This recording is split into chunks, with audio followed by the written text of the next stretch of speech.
సుమన్ టీవీలో మీ business promotions కోసం ఈ కింది నెంబర్ను సంప్రదించగలరు.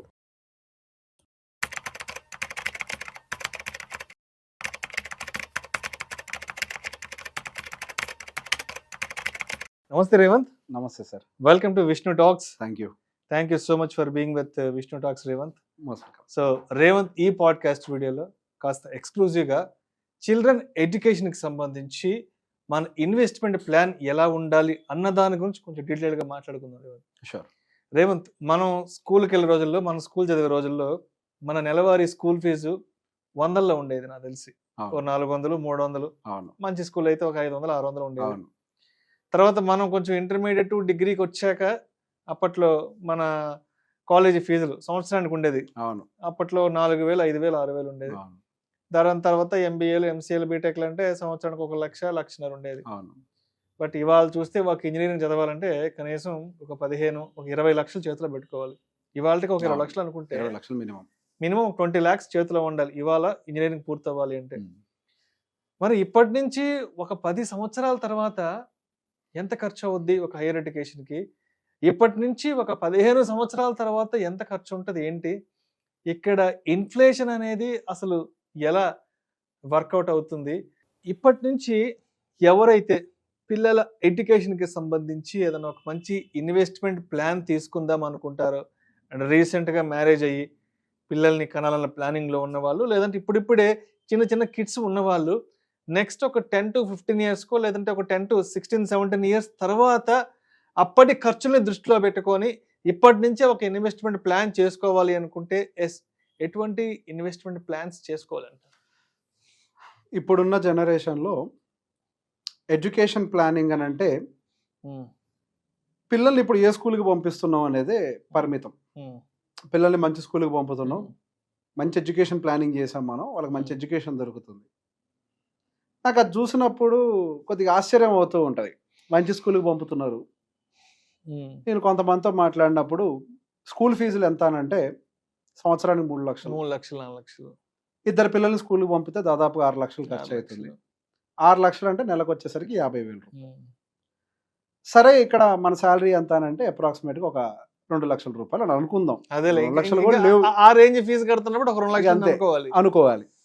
సరే, ఓవరాల్గా మరి ఇంకెంత డబ్బులు మిగులుతున్నాయి అని చెప్పి కొన్ని లెక్కలు చేసే ప్రయత్నం చేస్తే ఇంటి ఖర్చులు ఎంత వద్దన్నా ఒక 75,000 నుంచి 1,00,000 రూపాయలు లెగిసిపోతున్నాయి. 1,00,000 రూపాయల దాకా. పైన కార్ ఈఎంఐయో, మొబైల్ ఈఎంఐలో, లేకపోతే పర్సనల్ లోన్లో, XYZ ఏదో ఒకటి ఉంటాయి.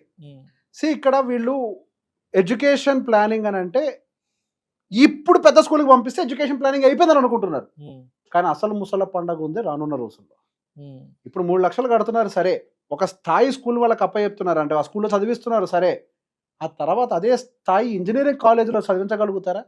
అదే స్థాయి ఇంజనీరింగ్ కాలేజీలో చదివించాలి అని అంటే ఇప్పుడున్న మార్కెట్ కాస్ట్లో సంవత్సరానికి 10 లక్షలు. అది ఆ స్థాయి ఉన్న ఇంజనీరింగ్ కాలేజ్ 4 ఏళ్లకి 40 లక్షలు ఖర్చు అవుతుంది. అదే స్థాయి ఉండే ఇంజనీరింగ్ కాలేజ్. మరి ఏది ప్లానింగ్? ఈరోజు పెద్ద స్కూల్లో చదివించి రేపు ఇంజనీరింగ్కి వెళ్ళేసరికి వాడు ఒక పర్సనల్ లోన్ అప్పచెప్పి పంపిస్తారా? ఎడ్యుకేషన్ లోన్ అప్పచెప్పి పంపిస్తారా?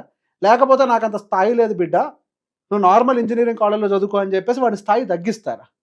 సో ఎప్పుడైనా సరే ఎడ్యుకేషన్కి ప్లాన్ చేసుకునే విషయంలో మనకి ఈ రోజు వస్తున్నటువంటి శాలరీలో నుంచి ఈ రోజు ఎడ్యుకేషన్కి ఎంత ఖర్చు పెడుతున్నాం అనేది ముందు మనమే బైఫర్కేట్ చేసుకోవాలి.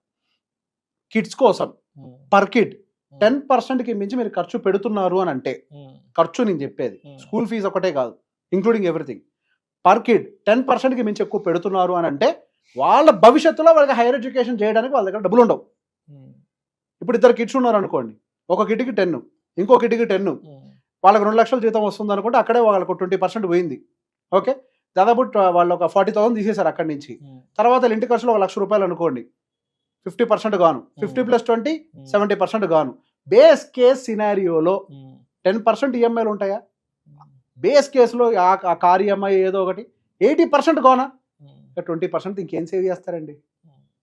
మళ్ళీ మీ రిటైర్మెంట్ చూసుకోవాలా, మళ్ళీ మీరు ఒక ఇల్లు కొనుక్కోవాలా, మళ్ళీ పిల్లల్ని చదివించాలా. బేసిక్ ఎప్పుడైనా ఎడ్యుకేషన్లో మనం పెట్టేటువంటి డబ్బులు ఇప్పుడు కరెంట్ మార్కెట్లో అంటే ఈరోజు స్కూల్కి పంపించేటువంటిది మనం పెద్ద స్కూల్లో చదివిస్తే వాళ్ళ ఎడ్యుకేషన్ సెక్యూర్డ్గా ఉంటుందని మనం ఏదైతే అనుకుంటున్నామో అది పూర్తి అమాయకత్వం. అసలు వాడు ఒకరికి మంచి జాబ్ రావాలన్నా ఏం చేయాలన్నా ఫస్ట్ వాడికి గ్రాడ్యుయేషన్లో ఏదైతే కాలేజ్లో చదువుతున్నాడో అది కీ రోల్గా పే చేసుకుంటుంది. మన చిన్నప్పుడు 7.5, నా చిన్నప్పుడు సార్ నాకు 7,500 10th క్లాస్ ఫీజు సార్. ఇప్పుడు అదే మా అమ్మాయి స్కూల్లో దాదాపుగా 2 లక్షల రూపాయల దాకా ఛార్జ్ చేస్తుంది. ఎంత ఇన్ఫ్లేషన్ పెరిగింది. నేను చదివినప్పుడు గవర్నమెంట్ ఫీజు 30,000 సార్ సంవత్సరానికి, ఇప్పుడు 5 లక్షలు సార్. ఎంత తేడా వచ్చింది. నా 10th క్లాస్ ఫీజు అప్పట్లో 3,000 4,000 అని మీరు నాకు సీనియర్, సీనియర్ మీరు నాకు సీనియర్. ఎస్, ఎంత అంటే మన ఇద్దరికి ఎంత ప్యారిటీ ఉంది చూడండి. మళ్ళీ మన ఇద్దరికి దాదాపుగా 50% ఉంది. 100%. మీది 3 అయితే నాది 7,000, 7,500 దాదాపుగా. మన ఇద్దరికి 100% డిఫరెన్స్ ఉంది.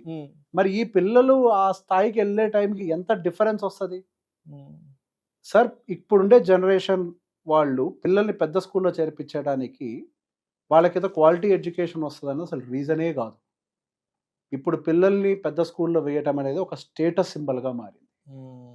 నా పిల్లోడు ఈ స్కూల్లో చదువుతున్నాడు అని చెప్పుకోవడం ఒక స్టేటస్ సింబల్గా మారింది.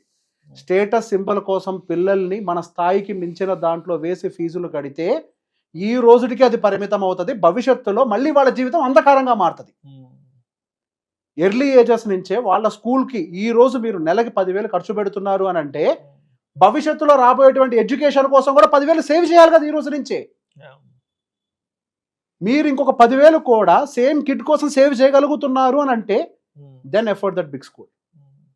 దానికి ఒక 10,000 కడితే దీనికి ఒక 10,000 సేవ్ చేయగలుగుతున్నారు అంటేనే.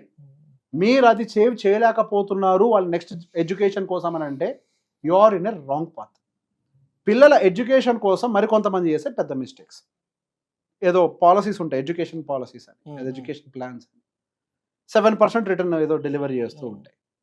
ఎడ్యుకేషన్ ఇన్ఫ్లేషన్ 12 to 15% మధ్యలో పెరుగుతూ ఉంటాయి. ప్రతి ఒక్కళ్ళు ఒకసారి గుర్తు తెచ్చుకోండి. స్కూల్ అప్లికేషన్లో సంతకాలు పెట్టుంటారు కదా, వాడు అక్కడ ఏం రాసుకుంటాడు, స్కూల్ ఫీజు ప్రతి సంవత్సరం 10%తో పెంచుతామని వాడే రాసుంటాడు. 10%తో పెంచుతామని. కొన్ని స్కూల్స్ అయితే 12-13 కూడా రాసేస్తున్నాయి. కొత్తగా జాయిన్ అయ్యే వాడికి ఇన్ఫ్లేషన్కి ఇంత ఎక్కువ ఉంటుంది. ఎడ్యుకేషన్ కాస్ట్ చాలా దారుణంగా పెరిగిపోతుంది. మీకు వచ్చే రిటర్న్ ఎంత పాలసీలో 7%, అదేమో 14%తో పెరుగుతూ ఉంటుంది. మీకు వచ్చేదేమో 7%. అంటే మీరు -7%లో ఉన్నారు పర్ ఇయర్. మరి మీరు పెట్టే పాలసీ కరెక్టేనా? రెండోది, పిల్లల కోసం అని చెప్పేసి భూములు కొంటారు. అసలు ఇది ఎంత బ్లండర్ మిస్టేక్ అని అంటే, పిల్లల ఎడ్యుకేషన్ మీ భూమి అమ్ముడుపోయేదాకా ఆగుద్దా? అసలు భూమి మీరు అనుకున్న టైంకి అమ్ముడుపోద్దా? కొనేవాడికి భూమి కొనడానికి పెద్ద టైం పట్టదేమో, అమ్మేవాడికి భూమి అమ్మాలి అంటే నరకం కనపడుతుంది. బయ్యర్కి దొరుకుతుంది, సెల్లర్కి బయ్యర్ దొరకడం మళ్ళీ. మరి అదే టైంకి మీ అబ్బాయి ఎడ్యుకేషన్ వచ్చింది, మార్కెట్లో భూమి రేట్ లేదు, భూమి సేల్ కావట్లేదు, ఏం చేస్తారు? అయితే కాలేజీలోకి వెళ్ళి సార్ మా వాడికి భూమి ఉంది, ఈ పట్టా తీసుకొని చదువు చెప్పమని చెప్తారా? లేదు నాన్న నువ్వు 1 సంవత్సరం పోస్ట్ పోన్ చేసుకో, ల్యాండ్ అమ్ముడుపోలేదంటే వడాగలుగుతాడా? అది రాంగ్ ఇన్వెస్ట్మెంటే కదా. నేను చాలా మందితో ఎక్కువ ఆర్గ్యూ చేసేవాడిని, సార్ భూమి ఉంది కదా అప్పుడు అమ్మే చదివిస్తామని అంటే అసలు ఆ టైంకి అమ్ముడుపోతుంది ఎవరు చెప్పారు? అమ్ముడు పోకపోతే పరిస్థితి ఏంటి? 2 అసలు భూమి 14%తో పెరుగుతుందని గ్యారంటీ ఉందా? అగ్రికల్చరల్ ల్యాండ్ 7%, మండలంలో ఉండే ల్యాండ్ 9%, జిల్లా హెడ్ క్వార్టర్లో 10%, హైదరాబాద్లో 12% ల్యాండ్ రిటర్న్. మళ్ళీ liquidity concerns, so ruled out. Land investments కూడా రూల్డ్ అవుట్. తర్వాత వచ్చేసరికి ఎఫ్డీలో పెడతారు కొంతమంది. ఎఫ్డీ కూడా సేమ్ కేసేగా ఫస్ట్ దానిలాగా, అదే 7%. ఇక 4వది వచ్చేసరికి ఆడపిల్లతో సుకన్య సమృద్ధి యోజనలో పెడతారు. ఆ సుకన్య సమృద్ధి యోజనలో వచ్చే రిటర్న్ అంతా 8% చేంజ్ ఏదో వస్తుంది. అది కూడా వాడు హైయర్ ఎడ్యుకేషన్కి ఎంత డబ్బులు ఇస్తాడు? 40% ఆఫ్ ద టోటల్ అక్యూములేటెడ్ ఇస్తాడు. అంటే 20 లక్షలు ఇస్తాడేమో. ఈ రోజే 20 లక్షలకి ఇంజనీరింగ్ కాలేజ్ దొరకట్లే. 18 ఏళ్ల తర్వాత 20 లక్షలకి ఏం దొరుకుద్ది? 20 ఏళ్ల తర్వాత ఇదే 20 lakhs. 18 ఏళ్ల తర్వాత బేస్ కేస్ సినారియోలో 1,20 లక్షలు అవుతుంది. 20 లక్షలు మీకు సరిపోద్దా? చాలా మంది పేరెంట్స్ గుండెల మీద చేసుకుని ప్రశాంతంగా భరోసాలో ఫీల్ అవుతున్నారు. నేను సుకన్య సమృద్ధి యోజన కడుతున్నా, మా అమ్మాయి సేఫ్ అని. నో, నా family safe, your family is not safe. Sukanya Samriddhi Yojana will not save your family. All these what ever ఇప్పుడు మనం మాట్లాడుకున్న ఎలిమెంట్స్ అయితే ఏవైతే ఉన్నాయో, ఏమి తెలియని వాడి కోసం, ఏ ఎడ్యుకేషన్ లేని వాడి కోసం, ఏ అవేర్నెస్ లేని వాడి కోసం, ఏమి తెలియని వాడికి అది బ్రహ్మాస్త్రం. కానీ చదువుకున్న వాళ్ళు కూడా చాలా మంది అదే చేస్తున్నారు. ఇక రెండోది, ఇక మ్యూచువల్ ఫండ్ విషయంలోకి వద్దాం. మ్యూచువల్ ఫండ్ విషయంలోకి వచ్చి, సార్ నేను మా అబ్బాయి ఎడ్యుకేషన్ కోసం ఎస్ఐపి చేస్తున్నాను అంటారు. అసలు ఓవరాల్ ఎస్ఐపి ఎంత చేస్తున్నారు సార్ అని అంటే, నేను 30,000-40,000 చేస్తున్నాను సార్ అని అంటారు. అసలు 30,000-40,000 ఎస్ఐపి, ఓవరాల్ ఎస్ఐపి మీకు ఎట్లా సరిపోతుంది అనుకుంటున్నారు? నేను నా ఎక్సర్సైజ్లో ఒక్కొక్క క్లయింట్ వాళ్ళ టార్గెట్స్ చెప్పినప్పుడు ఎస్ఐపి క్యాలిక్యులేటర్స్తో చేస్తాం కదా, ఓవరాల్గా ఒక 40 years ఏజ్ గ్రూప్ ఉండే వ్యక్తి ఎస్ఐపి నీడెడ్ ఎంత తెలుసా సార్? ₹1,00,000 మంత్లీ ఎక్స్పెన్సెస్ ఈ కేటగిరీ, ప్లస్ ఇద్దరు పిల్లల ఎడ్యుకేషన్, ఇద్దరు పిల్లల మ్యారేజ్, మంత్లీ ఎస్ఐపి టార్గెట్ 2.5 లక్షలు వస్తుంది. 2.5 లక్షలు నువ్వు చేసే 30,000 దేనికి సరిపోతాయి? దేనికి సరిపోతాయి? ఒక్కొక్క పిల్లవాడికి 40,000 సుమారుగా నువ్వు ఎస్ఐపి చేయాలి. ఒక్కొక్క పిల్లవాడికి వాడి education plus marriage or settlement అనుకోండి ఇన్స్టెడ్ ఆఫ్ మ్యారేజ్. ఇద్దరు పిల్లలకి నువ్వు 80,000 ఎస్ఐపి చేయాలి. మళ్ళీ రిటైర్మెంట్ కోసం నువ్వు ఎస్ఐపి చేయాలి. 2.5 లక్షలు వస్తుంది సార్ ఒక్కొక్కరికి target. No one can afford that. 2.5 లక్షల ఎస్ఐపిని ఎవరు ఎఫోర్డ్ చేస్తారండి? మళ్ళీ నువ్వేమో తెలివిగా తీసుకెళ్లి అపార్ట్మెంట్లు కొంటావు, రియల్ ఎస్టేట్లు కొంటావు, అగ్రికల్చరల్ ల్యాండ్ కొంటావు, ఇంకా తెలివిగా వ్యవహరించి తీసుకెళ్లి పాలసీలు కొంటావు, సుకన్య సమృద్ధి యోజనలు కొంటావు. అవి నీకు సూట్ అవుతున్నాయా? నీ కళలేమో ఆకాశానికి ఉన్నాయి, నువ్వు నిచ్చెనేమో ఫస్ట్ ఫ్లోర్కి కూడా ఎట్లే. కనీసం మనం ఒక స్థాయికి 5 ఫ్లోర్ల కన్నా వేసుకోవాలి కదా నిచ్చెన. మరి రిటర్న్స్ని మ్యాచ్ చేయాలి కదా మనము. సూటబిలిటీ ఆఫ్ ద ప్రోడక్ట్ సరిగ్గా లేకపోయినా ఎడ్యుకేషన్ ప్లానింగ్ చేసుకునేటప్పుడు మీరు ఫైనల్గా ఫెయిల్ అయిపోతారు. అప్పుడు ఏం చేస్తారు? మీకుండే రిటైర్మెంట్ కార్పస్ తీసి ఎడ్యుకేషన్ ఫీజు కడతారు. మరి మీరు ఎట్లా బతుకుతారు? నేను ప్రతి ఒక్కళ్ళు క్లియర్గా చెప్తాను. మీరు ఇద్దరు పిల్లలు ఉన్నారు అని అంటే మీరు పెట్టే ఇన్వెస్ట్మెంట్స్ని 3 భాగాలు చేయండి. మీరు మీ వైఫ్ ఒక భాగం, పిల్లోడు నెంబర్ 1 ఒక భాగం, పిల్లోడు నెంబర్ 2 ఒక భాగం. ఇంకో భాగాల నుంచి ఇంకో డబ్బులకు ఎప్పుడు ఫ్లో కాకూడదు. అందులో ఎంత ఫండ్ ఉందో వాళ్ళు అంతే వాడుకోవాలి. అండ్ సరిపడా ఎస్ఐపి చేయాలి. మీరు మ్యూచువల్ ఫండ్స్ని టెస్ట్ చేయాల్సిన అవసరం లేదు. Mutual funds already time tested. మీరు టెస్ట్ చేసుకుంటూ కూర్చుంటే ఇక్కడ మీ ఏజ్ అయిపోతుంది. మీ పిల్లల ఎడ్యుకేషన్కి దగ్గర పడిపోతూ ఉంటారు. లాస్ట్ మూమెంట్లో నాకు కాన్ఫిడెన్స్ వచ్చింది అప్పుడు నేను విజృంభిస్తాను అంటే you don't have time. Early age నుంచే ప్రాపర్గా ప్లాన్ చేసుకోవాలి. పిల్లల ఎడ్యుకేషన్కి ఎప్పటి నుంచి ప్లాన్ చేయాలంటే ఫస్ట్ సాలరీ నుంచి ప్లాన్ చేయాలి. ఫస్ట్ సాలరీ నుంచి. మీకు పెళ్ళి అయిందా లేదా సంబంధం లే, పెళ్ళి అవుద్ది కదా ఒక టైంకి, పిల్లలు పుడతారు కదా అయిపోద్ది కదా. ఫస్ట్ సాలరీ నుంచే ప్లానింగ్ ఉండాలి. అప్పుడు చిన్న అమౌంట్ ఎస్కేప్ అవుతారు. సో జాబ్ వచ్చిన 22-23 ఏజ్ కంతా స్టార్ట్ అయిపోవాలి. మీరు లేకపోతే మీరు దాన్ని అచీవ్ చేయలేరు ఎప్పటికి లైఫ్ లో. ఎప్పుడో 35-40 అంటే అసలు ప్రాక్టికల్ గా 40 years ఉన్న వాళ్ళు 2.5 lakhs ఎస్ఐపి చేయగలుగుతారు ఇండియాలో? నాట్ పాసిబుల్ కదా. మరి పాసిబుల్ అయ్యేది ఎప్పుడు? ఎర్లీ ఏజెస్ నుంచి ప్లాన్ చేస్తే చిన్న టార్గెట్ ఉంటుంది. అది గట్టిగా ఒక 50,000 టార్గెట్, 70,000 టార్గెట్ ఏదో వస్తుంది, చిన్న టార్గెట్ వస్తుంది. సో ఇక్కడ ఇన్వెస్ట్మెంట్ లో పనిచేసిందంటే టైం. మీరు ఎర్లీగా ప్లాన్ చేసుకున్నారు కాబట్టి ఆ టైం కాంపోనెంట్ అనేది మీకు కుషనింగ్ ఇచ్చింది. ఇప్పుడు మీకు ఆ కుషనింగ్ లేదు. మీకేమో ఏజ్ అయిపోతుంది. మీకు రిటైర్మెంట్ అఫీషియల్ గా డిక్లేర్ చేసి 55, you're already at 40, you hardly have 15 years. మరి ఈ గ్యాప్ లో పిల్లలు చదువులు ఉన్నాయి, మీ రిటైర్మెంట్లు ఉన్నాయి, ఎట్లా ఆర్గనైజ్ చేస్తారు? Right from the first salary you have to plan.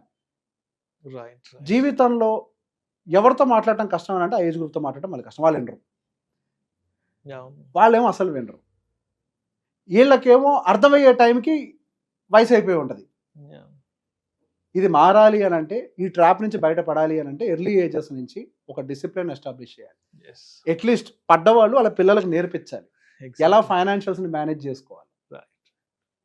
Thank you so much Revanth. ఇప్పుడు ఉన్న ఖర్చుల్ని దృష్టిలో పెట్టుకొని రాబోయే 10 సంవత్సరాల తర్వాత, 15 సంవత్సరాల తర్వాత పిల్లల స్కూల్ ఎడ్యుకేషన్ అనేది ఎంత ఎక్స్పెండిచర్ కాబోతుంది, 10-15 సంవత్సరాల తర్వాత లైఫ్ స్టైల్ ఎక్స్పెన్సెస్ అనేవి ఏ రేంజ్లో పెరగబోతున్నాయి అన్న అంచనాన్ని ముందే వేసుకొని కనుక ఇప్పటి నుంచి ఎర్లీ ఏజ్ నుంచే 22-23 సంవత్సరాల నుంచి కనుక మన ఇన్వెస్ట్మెంట్ స్టార్ట్ చేసుకుంటే రేపన్న రోజు పిల్లలకి ఒక మంచి బంగారు భవిష్యత్తు అయితే ఇవ్వచ్చు అంటారు. Yes right sir. Thank you sir. Thank you so much. Welcome.